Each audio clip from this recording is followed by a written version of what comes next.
Hello and welcome to Bub's World. I'm your host Bub, and today we're going to get into an AOK / purchase I made with a friend of mine named Kevin Taylor in Kevin Taylor Comics, and he's up here. Sub him up.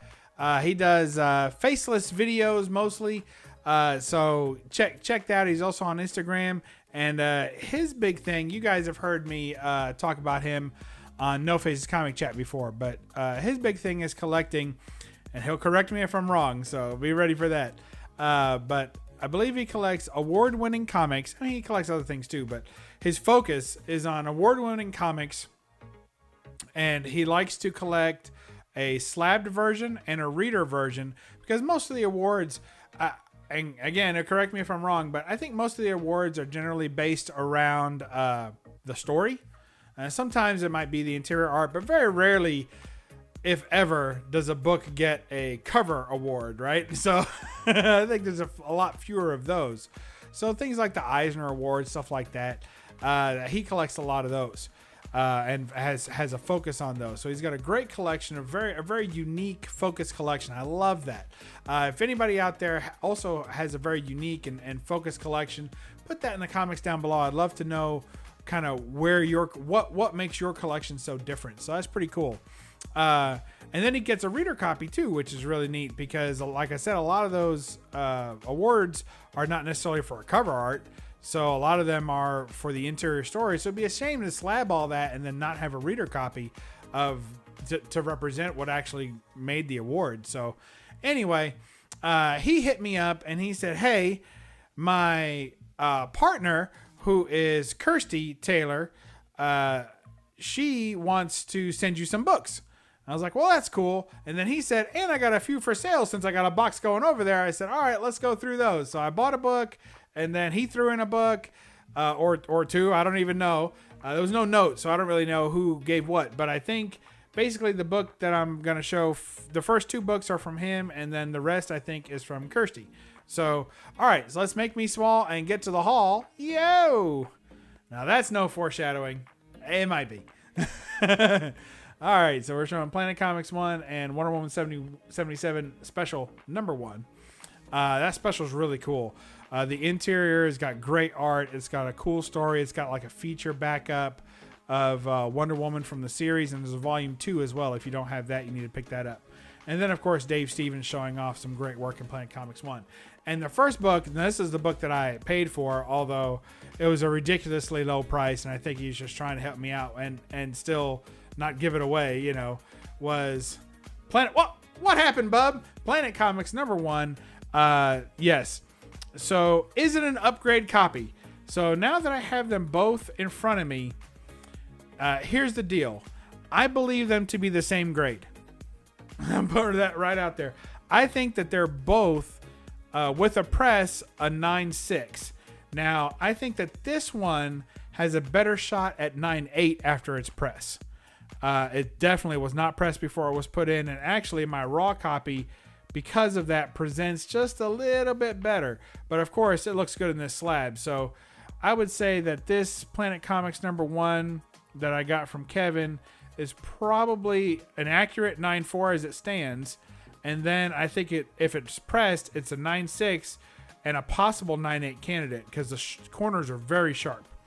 Whereas my copy has a couple of, like, there's a slightly blunted bottom edge here on the corner, very slight. It's a little bit of bindery tear at the top right. This one has it too, but it's not as pronounced as it is on my raw copy. And then there's like a couple of creases here at the bottom. You can't see that, but it doesn't really break color, but it's kind of like a manufacturing crease.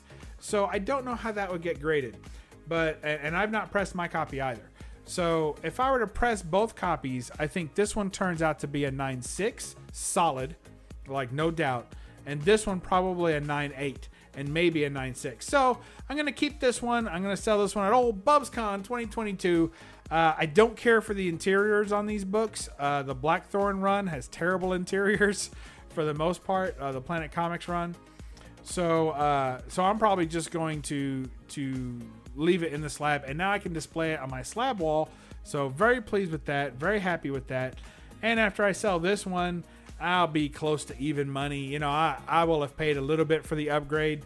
And the upgrade to me is having it in a slab, because I feel like the books are pretty evenly graded. So having it in a slab, not having to deal with CGC for another year and a half, yeah, I'm good with that. So thanks, Kevin, for that. That was the book that I bought, even though he gave me a ridiculously good deal.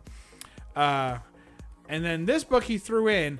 Now, it had a damaged corner to the slab, but it doesn't go all the way to the inner well, so I'm good with that.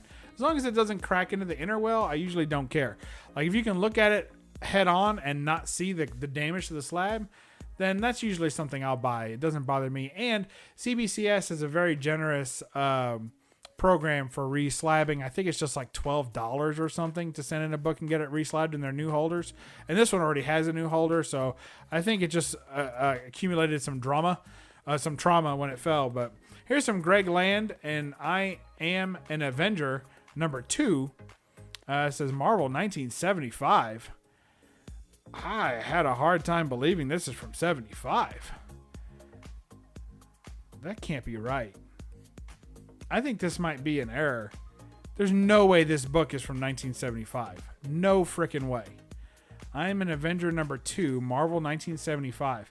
We're going to check on that, and I'll put the proper one up here, the proper date on that, but I think it might be mislabbed. There's no way this is from 1975. I mean, the ad alone on the back says 2010. So this is an error from CBCS. I'm going to go ahead and call it. They have made a mistake. It's not from 1975. It's not even from 2005. I think it's probably from 2010.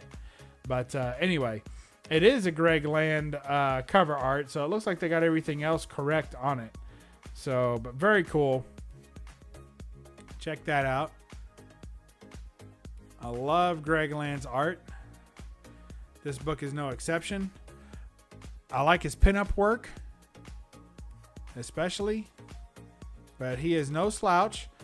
And I feel like he draws men very well also, which you guys know I love Adam Hughes, but as a cheesecake artist only.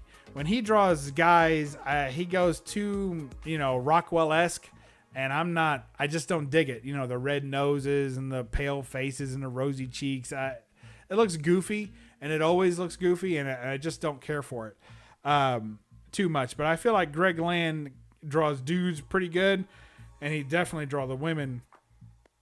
He's outstanding at that. So I'm pretty sure that those came from Kev. This one I paid for, and this one was like an AOK from him, so I appreciate that. I think the next run of books comes from Kirsty, so let's take a look at those. We got Grim Fairy Tales, 2019 Armed Forces Edition. Yep. Check out those guns.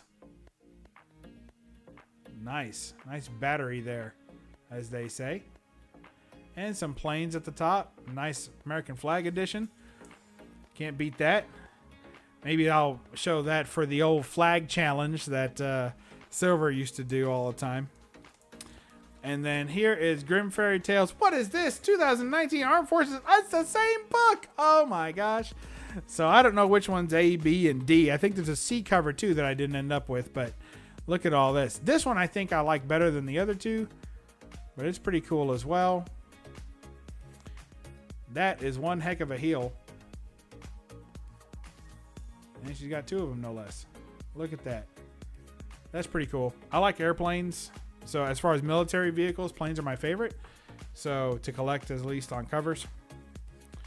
And then here's the Army edition. So that must have been the Air Force. And the first one was probably what? The Navy. So Navy, Air Force, Army. And I think the one issue I didn't get was the Marines issue. So there you go. Which has a fantastic cover as well. It's pretty cool. Digging that. Thank you, Kirsty. And I think she sent this one because I don't remember Kevin offering it to me. I could be wrong, but I don't remember. We did a video chat. But this book blew me away to get because I absolutely love this book. And to get a pristine 9/8 copy. Hey, there she is. There's our girl. Hey.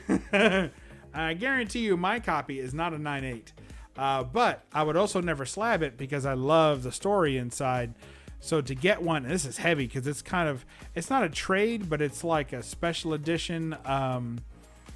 how would you say, like almost like a graphic novel kind of thing. So it's very cool. But Wonder Woman 77 Special #1. And like I said, there's a #2 as well. Very cool, man. I'm totally digging that.